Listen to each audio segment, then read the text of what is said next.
আচ্ছা, তুমি কি জানো হেদায়েত কাকে বলে? হেদায়েত জিনিসটা কি? আচ্ছা, ঠিক আছে, আসো আমরা জেনে নিই হেদায়েত জিনিসটা কি। প্রথমে যেটা বলতে চাই, এই হেদায়েত সম্পর্কে আল্লাহ সুবহানাহু ওয়া তাআলা পবিত্র কোরআনের মধ্যে কি বলে জানো? আল্লাহ পাক বলেন, ইন্নাকা লা তাহদি মান আহবাবতা ওয়ালাকিন্নাল্লাহা ইয়াহদি মান ইয়াশা ওয়া হুয়া আ'লামু বিল মুহতাদিন। আল্লাহ পাক বলেন, হে নবী, আপনি যাকে ভালোবাসেন চাইলে আপনি তাকে হেদায়েত দিতে পারবেন না। আল্লাহ পাক যাকে চান তাকে হেদায়েত দিয়ে থাকেন, আর হেদায়েত প্রাপ্তিদের ব্যাপারে তিনি ভালো জানেন। সুবহানাল্লাহ। তো আসুন হেদায়েত জিনিসটি কি আমরা জেনে নিই। যে ছেলে মেয়ে গান বাজনা সবসময় মত্ত থাকতো, সে এখন গান বাজনা শোনে না, সেটাকে হারাম মনে করে। এটি হেদায়েত।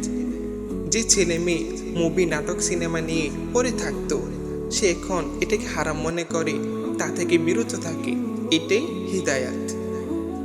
যে ছেলে মেয়ে প্রেম ভালোবাসায় মত্ত থাকতো, সেটাকে এখন জিনা মনে করে, এটা থেকে বিরত থাকে, হ্যাঁ, এটি হেদায়েত।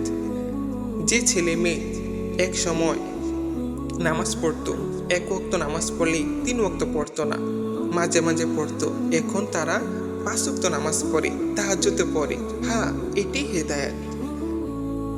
যে রাতের অন্ধকারে বিভিন্ন অশ্লীলতায় আসক্ত ছিল, এখন সে এটাকে জিনা মনে করে, বিরত থাকে, আল্লাহকে ভয় করে দৃষ্টি নত রাখে, এটাই কি হেদায়েত।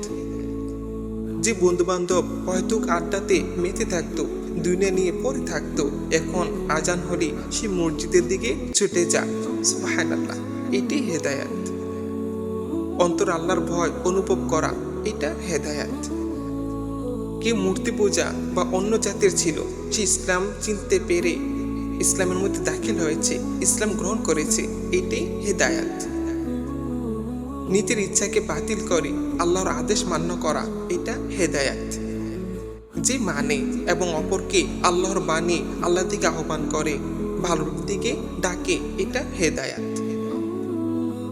যে ছেলে মেয়ে দেখলে তাকিয়ে থাকতো, আজ তার দৃষ্টি নিচু করে চলে, এটা হেদায়েত। যে মেয়ে পর্দা করতো না, এখন সে পর্দা করে, এটা হেদায়েত। যে ছেলে মেয়ে কোরআন পড়তো না, সে এখন কোরআনে আল্লাহ কি বলেছেন তা খোঁজা শুরু করেছে, এটা হেদায়েত। যার চাওয়ার শেষ ছিল না, আজ সে আল্লাহ তাআলার ফয়সালার উপর সন্তুষ্ট, এটা হেদায়েত। যে মৃত্যুর কথা স্মরণ করতো না, এখন সে মৃত্যুর পর কি হবে, কবর এবং জাহান্নামের শাস্তি সম্পর্কে আল্লাহর নিকট মাফ চায়, এটা হেদায়েত।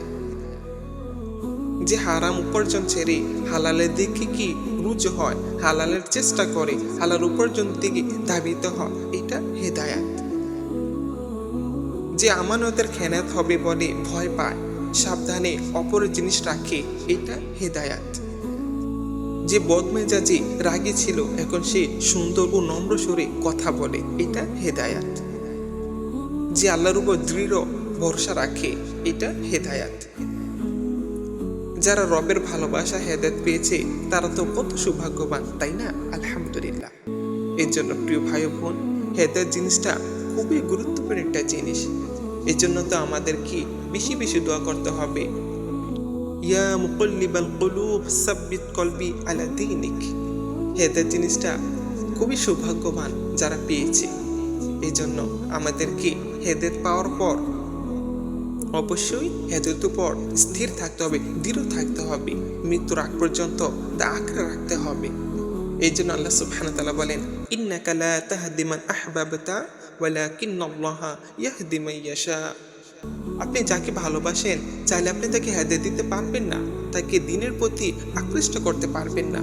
আল্লাহ পাক যাকে চান তাকে হেদায়েত দিয়ে থাকেন, আর হেদায়েত প্রাপ্তিদের ব্যাপারে তিনি ভালো জানেন।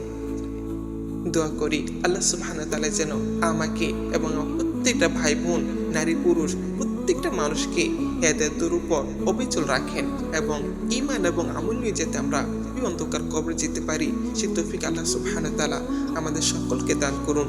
সাল্লাল্লাহু তাআলা আলা খায়রি খালকিহি মুহাম্মাদি ওয়া আলা আলিহি ওয়া আসহাবিহি আজমাইন।